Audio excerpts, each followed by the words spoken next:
Nesse vídeo, nós vamos conversar um pouquinho mais sobre embriões mosaicos.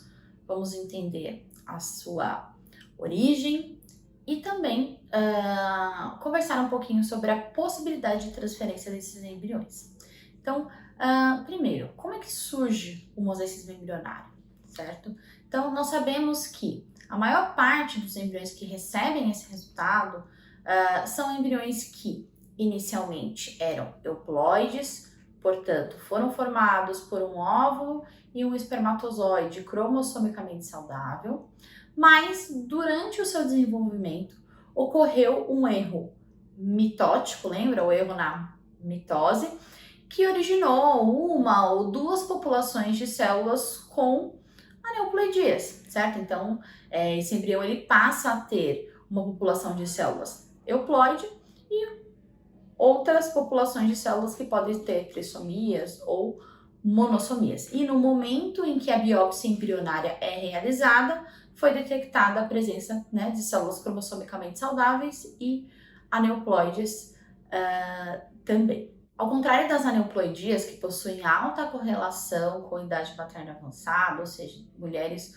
conforme passam dos 38 anos, vão ter uma frequência aumentada de embriões aneuploides. O mesmo não acontece com embriões mosaicos, ou seja, mulheres de todas as idades estão teoricamente sob o mesmo risco de obter embriões euploides. Isso por conta da sua origem, que não é meiótica, ou seja, o mosaicismo não é consequência de um erro de não disjunção lá no momento da formação do óvulo. É um erro mitótico. Então, não há uma diferença significativa na taxa de embriões mosaicos de acordo com a idade da mulher.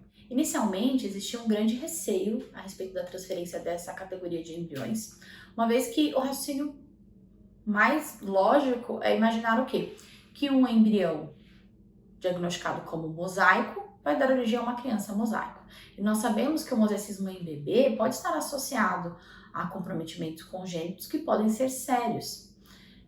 Mas com o passar do tempo foram surgindo estudos que reportam embriões mosaicos que foram transferidos e deram origem a crianças completamente saudáveis. Hoje nós já temos uma grande variedade de estudos que reportam esses desfechos e nós sabemos que esse tipo de embrião eles possuem um potencial de sucesso significativo. Tem estudos que mostram um potencial de sucesso um pouco menor do que o dos embriões euploides, talvez um risco maior de perda gestacional também, mas ainda assim é um potencial de sucesso significativo. Esse potencial de sucesso e riscos envolvidos vão variar de acordo com a categoria do mosaicismo, com embriões, por exemplo, um mosaico de baixo grau, tendo melhores desfechos quando comparados com embriões mosaico de alto grau, que possuem uma proporção maior de células alteradas. Essas probabilidades elas também podem variar de acordo com o tipo de alteração. Então, se for um mosaicismo envolvendo o cromossomo inteiro, então um mosaicismo que reporta uma alteração parcial, essas probabilidades vão mudar e nós já temos vários estudos que destrincham todas essas categorias e todas as possibilidades mediante transferência. E por que mesmo o embrião sendo diagnosticado como mosaico pode ainda assim dar origem a um bebê saudável?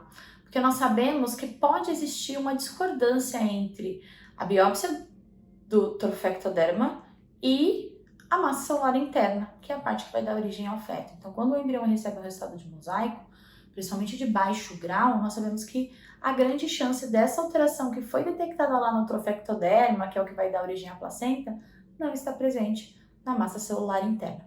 Também sabemos que células com aneuploides, elas são menos viáveis, ou seja, elas tendem a morrer, tendem a sofrer apoptose ou ficar senescentes, ou seja, parar de sofrer mitose.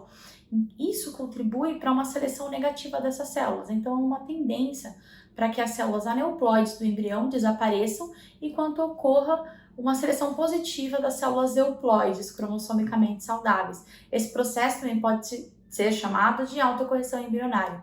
Portanto, a possibilidade de discordância entre trofectoderma e massa celular interna e também a possibilidade de seleção positiva das células saudáveis do embrião são processos que juntos podem contribuir aí com o potencial de sucesso dos embriões diagnosticados como mosaico.